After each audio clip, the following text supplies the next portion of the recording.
안녕하세요. 조용히 회사 다니는 사람입니다. 네, 오늘은 2024년 11월 30일, 11월의 마지막 날이죠. 제 S&P 500 투자일지 남기는 날이기도 합니다. 네, 이번 주에는 제가 월급을 받았기 때문에 달성률이 전주 대비해서 1% 정도 이렇게 상승을 하게 되었고, 이번 영상에서 또 드리고 싶은 말씀, 네, 한국은행에서 2차례 연속으로 기준금리 인하를 하지 않았겠습니까? 그러면서 발표했던 게 우리나라의 25년, 26년 예상되는 경제 성장률이 1%대일 것이다. 장기간 경기 침체가 예상이 된다. 그래서 금리를 인하할 수밖에 없었다. 뭐 그런 말을 이창용 한국은행 총재가 이제 한 걸로 알고 있는데요. 우리나라가 그런 경기 침체가 오더라도, 네, 생활비를 줄이는 한이 있더라도, 네, 매달 웬만하면은 S&P 500을 400만 원, 최소 400만 원 이상씩은 사서 모아가겠다라는 이야기를 좀 해보겠습니다. 일단은 제 경제적 자유 달성 목표 이번 주까지 해서 43.46% 달성을 했고요. 저번 주 대비해서 1% 증가했습니다. 네, 그리고 전주 대비 수익률 보면은 127만 원 정도 수익금이 늘어나게 되었고요.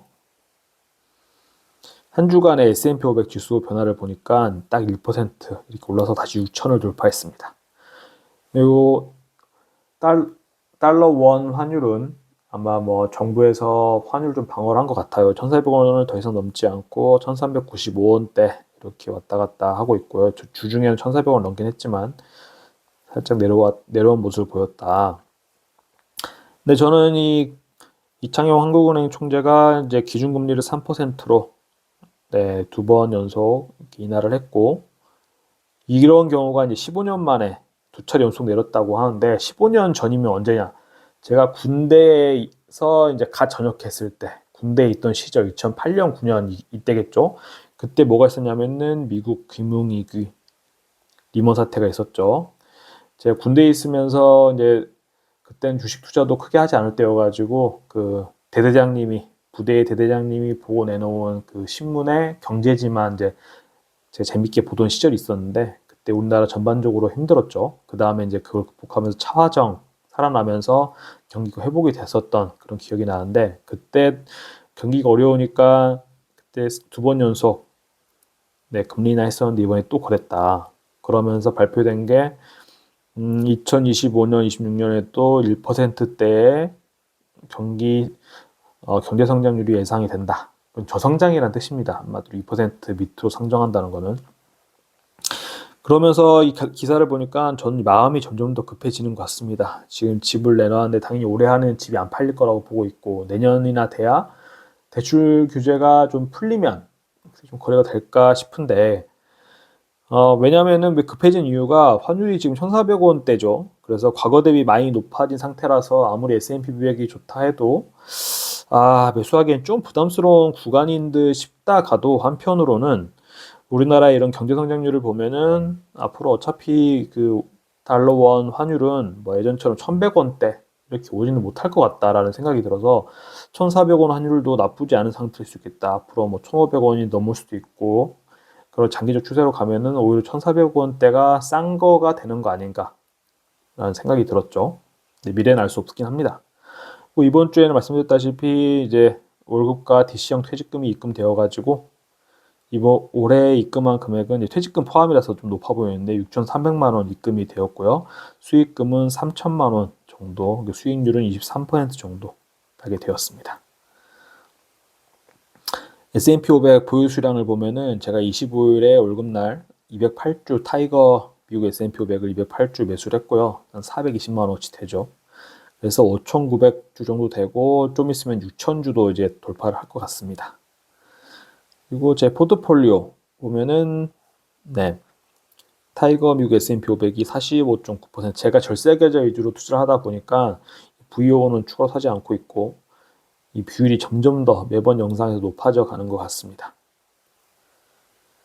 네, 그리고 계좌 인증 제가 뭐 S&P 500 투자일지 남기는 사람이기 때문에 말로만 이렇게 하는 것보다도 한 달에 한 번 뭐 하여튼 정기적으로 제 실제 계좌에서 캡처해가지고 남겨놓는 것도 제 영상을 봐주시는 분들에게 도움이 되지 않을까. 제가 그러니까 진짜 투자를 하고 있는 사람이기 때문에 제가 하는 말이 진심에서 우러나온 말이다. 믿어주시지 않을까 싶어서 캡처를 해봤고요. 일단은 미래에셋에 가장 큰 돈이 들어가 있는데 미래에셋은 연금저축계좌, ISA, IRP 계좌 이렇게 갖고 있습니다. 제가 미래에셋으로 처음 주식 투자를 시작해가지고 현재까지도 미래에셋의 그 어플리케이션 인터페이스도 편하고 그리고 PC에서 쓰는 HTS, 카이로스라고 하죠. 그것도 편하게 쓰고 있어서 미래에셋은 앞으로 계속 쓸 것 같은데요.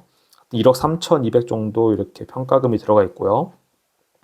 키움증권 직투계좌는 VOO 70주 있다 그랬죠. 그게 지금 5,400만 원 정도 들어가 있습니다. 그리고 삼성증권, 네 이거는 ISA 이체용으로 세액공제를 받지 않는 그 초과 금액에 대해서 불입하려고 갖고 있는 계좌고 여기도 한 1,300만 원어치 정도 평가금으로 가지고 있고요. 그리고 한국투자, 회사에서 DC형으로 넣어주는 한국투자 쪽에도 1,450만 원 정도 들어가 있습니다. 그리고 안에도 총 평가금이 1,300만 원, 1,380만 원 정도 들어가 있습니다. 그래서 대충 다 더해보면은 제가 앞서 말씀드렸던 2억 한 4천, 5천 그 사이가 되는데요. 여기서 제가 지금 개인적으로 갖고 있는 예금하고 적금은 뭐 금액이 2천이 좀 안 되는 정도 있는데 그거는 굳이 여기다가 넣지 않았습니다. 귀찮아서 캡처를 하지 않았다고 보면 되고요. 그럼 이제 제가 앞서 말씀드렸던 경기 침체, 뭐 그때 나의 S&P 500은 투자가 어떻게 될 것인가 이야기를 해보면 저는 부라고 하는 거는 상대적인 개념이라고 봅니다. 그래서 우리보다 훨씬 더 못 사는 북한에도 분명히 부자들이 있을 거예요. 북한 사회 안에서의 부자. 그리고 뭐 우리나라도 우리나라 안에서의 아무리 부자라고 해도 만약에 미국에 가가지고 미국의 부자들 사이에 껴놓는다 그러면 그 사람들은 이제 중산층 정도가 되는 어쨌든 상대적인 개념이라고 봅니다. 그 중고 집단 안에서 내 위치가 몇 번이냐 부로 상위권에 있다 그러면 그 안에서 부자라고 할 수 있고 그런 걸 봤을 때 국가 간의 어떤 부를 좀 비교를 해보면 뭐 누구나 다 인정하는 바인데 우리나라보다 미국이 훨씬 더 부자다. 그리고 우리나라보다 현재 프랑스나 독일, 영국이 더 부자고 선진국이다. 이걸 상대적으로 봤을 때 이견이 없는 거잖아요. 한국은행의 보도자료, 경제전망 이번에 금리 인하를 발표하면서 같이 나온 보도자료를 보면은 이런 게 있더라고요. 그 향후 미래 2026년도까지의 GDP 성장률 전망을 보면은 세계 경제는 전체도 다 포함해가지고 올해 3%, 뭐 한 3% 초반대 유지할 거고 그 중에서도 미국은 2.9%, 2.7, 2.0, 2.1 이렇게 예상이 된다라고 하고 근데 반면 우리나라를 보면은 2023년에도 1.4%로 죽었고 2024년도 지금 뭐 2.2% 정도 그리고 또 되게 금융적으로 봤을 때 2.2%라고 하던데 그리고 그 내년 25년, 26년은 미국은 2%대를 지키는데 우리나라는 1.9, 1.8로 미국보다도 뒤처지는 모습을 보여주고 있어요. 그러니까 우리는 미국이 이미 우리보다 잘 사는 나라이기 때문에 더 높은 성장률로 과거에 그랬던 것처럼 빠르게 따라잡을 수 있어야 되는데 이제는 따라잡을 수조차 없어지는 그런 상황이 되어가고 있고요. 역시나 보시는 것처럼 중국 같은 경우에는 이제 5%이 정도도 이제 5%대가 깨지면 문제라고 하던데 중국도 4% 우리보다 2배 이상 높은 성장률을 기록하고 있고 이렇게 보면은 1인당 GDP 같은 경우에도 우리나라가 훨씬 더 중국이 한 1만 불 정도 되잖아요. 1만 불대. 근데 우리나라는 3만 불 넘고 그럼 점점 중국 국민들이 우리나라 사람들을 사는 것 수준을 더 간격을 좁혀오면서 쫓아올 것이다라는 걸 예상해 볼 수가 있고요. 근데 또 아이러니하게 유럽 같은 경우에는 선진국들이 많음에도 불구하고 아마 동유럽 쪽에 못 산 나라도 포함하고 하기 때문에 그렇겠지만 0.4, 뭐 1%도 들락말락하는 낮은 경제 성장률을 보여주는 거 봐서 유럽이 좀 병들어 있다. 그리고 또 러우 전쟁도 하고 있어가지고 아마 쉽지 않은 상황이겠죠. 근데 제가 이 자료를 조사하다 보니까 지금 문제가 좀 있어 보이는 게 우리나라가 저성장에 들어간다고 했을 때 이거를 개선하는 노력이 필요하고 어떤 혁신이 필요한 거잖아요. 근데 앞으로도 이 개선의 여지가 없어 보일 것이다 라는 생각이 들었는데 뭐냐면은 5년 전에 2019년 8월 19일자 기사인데요. 현대경제연구원에서 그때 발표한 자료를 보면은 딱 눈이 한눈에 들어오는 게 2021년, 25년, 그러니까 5년 전에 예측을 하기로 이때 2024, 5년 때 2.1% 정도 될 거고 26년 정도부터는 1.9%, 2031년, 35년까지도 1.7% 정도로 낮은 성장률을 보일 거라고 추정을 했는데 지금 5년이 지나서 보니까 앞서 한국은행에서 발표한 것처럼 이 예측이 맞아 들어가고 있습니다. 그래서 이때 2019년도에 어떤 이유 때문에 우리나라가 저성장이 될 거라고 예측을 했느냐 보면은 저성장, 저물가 이게 장기간 지속되는 잠재적 성장 하락률이 이루어지는데 그 이유를 보면 저출산 고령화 그리고 이로 인한 노동력 투입력 약화, 투자 부진, 자본 축적 저하, 신성장 산업 부재. 우리 같은 경우 AI 4차 산업혁명 시대에 우리나라가 지금 점점 뒤처지고 있다라는 우려가 많죠. 그리고 출산율 감소도 심각하고 초고령화 국가로 들어가고 있다는 사실도. 그래서 이런 걸 알았음에도 불구하고 19년도 이미 알았는데도 불구하고 어떤 노력을 특별히 하지 못했기 때문에 그 사이에 또 온 국민들이 한동안 이제 벼락거지라는 노동의 가치를 되게 평가절하하는 그리고 그런 모습이 있으면서 자산으로 돈을 벌어야 된다. 돈은 돈으로 벌어야 된다. 이런 그런 풍토가 퍼지면서 전체적으로 국가가 아파트, 부동산에 이제 미쳐 있었죠. 비트코인에도 미쳐 있었고 이런 동안에 국력은 점점 더 약해지고 그 안에서도 뭐 재테크에 밝은 사람들은 또 일부 부자가 되었겠지만 그렇지 않은 일반 서민들은 갈수록 이제 가난해지는 상황에 빠져들었다. 근데 우리나라 과거에 다 같이 으쌰으쌰하던 좀 나름대로 야근도 많고 주말 출근하고 이런 힘들었던 시절에 보면은 90년대 초 제가 뭐 초등학생 때 보면은 뭐 7%대 지금 뭐 베트남이나 인도 그런 이제 개발도상국이 발전하는 수준으로 우리가 발전을 하다가 IMF 이후로 5.6% 그리고 2000년대 들어가지고는 3%대 그리고 2.5% 서서히 낮아지고 있는 거죠 이렇게. 그래서 우리나라 좀 뭔가 변화가 필요한데 쉽지 않을 것 같다. 근데 이렇게 문제를 인식했기 때문에 제가 뭐 사회운동을 일으킬 만한 사람도 아니고 그럼 우리 나름대로 우리 가정만큼은 지킬 수 있는 돌파구를 찾아야겠죠.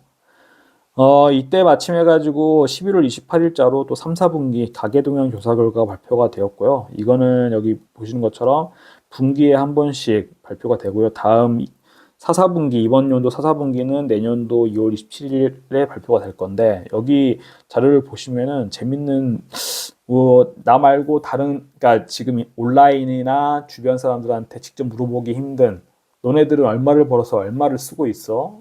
뭐 식료품비에는 얼마를 지출해? 이런 트렌드를 통계적으로 통계청에서 발표한 자료니까 확인해 볼 수가 있습니다. 이걸 기준으로 우리 가족이 돈을 많이 쓰고 있는지 저축률은 얼마나 되는지를 판가름을 해볼 수 있으니까 한 번씩 보시는 걸 추천드립니다. 저희 같은 경우에는 이게 세전소득인데 가계소득 기준으로 1154만 3천 원 정도를 한 달에 벌어들인다. 그러니까 통장에 꽂히는 거 말고 세전소득 기준으로 이 정도가 들어온다면 상위 20%에 해당하는 소득을 벌어들이는 가계라고 보시면 되고요. 저희는 5분위에 들어갑니다. 그래서 우리는 이 5분위 가계에서 투자할 수 있는 저축액, 흑자액이라고도 이제 뒤에서 나올 텐데 그만큼 이상을 S&P 500에 투자를 한다고 하면은 특별히 남들에 비해서 너무 뭐 낮은 생활 수준 이런 거가 아니고 적당한 생활 수준 유지하면서 상위권의 금융자산을 형성할 수 있게 될 것이다 라고 보고 있습니다. 그래서 보면은 5분위의 흑자액을 찾아보면은 393만 6천 원 정도가 되고요. 이 돈은 흑자액이라는 거는 뭐냐면 처분 가능 소득은 전체적인 소득에서 비소비 지출은 이런 게 있습니다. 여기서 주택담보대출 같은 것도 제외를 하게 되고요. 세금, 소득세 같은 것도 다 제외하고 그리고 여기서 소비 지출, 한 달에 생활비로 쓰는 거를 차감한 금액이니까 이 돈으로는 이제 저축을 할 수도 있고 자산을 구입하거나 이제 추가적으로 주담대 이자가 아니고 원금을 추가로 상환한다든지 쓸 수 있는 돈인데요. 394만 원이라는 뜻입니다. 우리는 그래서 394만 원, 그러니까 한 400만 원 이상 정도는 S&P 500에 이제 투자를 지속하는 것을 목표로 하고 있고 지금 실천을 계속 하고 있죠. 그런데 여기서 한 가지 걸리는 게 뭐냐? 어, 제가 S&P 500 투자하는 거를 되게 뭐 집을 팔아서라도 이제 투자를 하고 싶다 생각을 하고 있는데 국가가 이제 여태까지 왔을 때 이런 가능성이 되게 높아 보입니다. 앞에서 봤던 것처럼 국가가 미래 성장 동력을 잃든지 말든지 간에 이미 이제 저도 기성세대가 들어갔으니까 그런 기성세대들의 인구비가 지금 젊은 세대, 어린애들 뭐 10대, 20대보다 많죠. 확실히 훨씬 많죠. 그런 관계로 부동산 가격이 이제 내가 가진 자산은 계속 펌핑을 하고 싶은 자산이 늘어났으면 하는 그런 이기적인 심리가 있잖아요. 그런 게 계속 발생을 하게 되면은 제가 만약에 그때 아파트를 갖고 있지 않는다 하면은 뭐 과거 세대 어떻게 되는가 말든가 아파트 가격은 지속해서 오를 수 있는 가능성이 있다 보기 때문에 아파트가 없을 때 내가 포모를 느낄 수도 있겠다. 그래서 좀 고민이 되는 거죠. 그러나 저는 그런 생각을 합니다. 세상의 모든 것은 순리대로 돌아간다.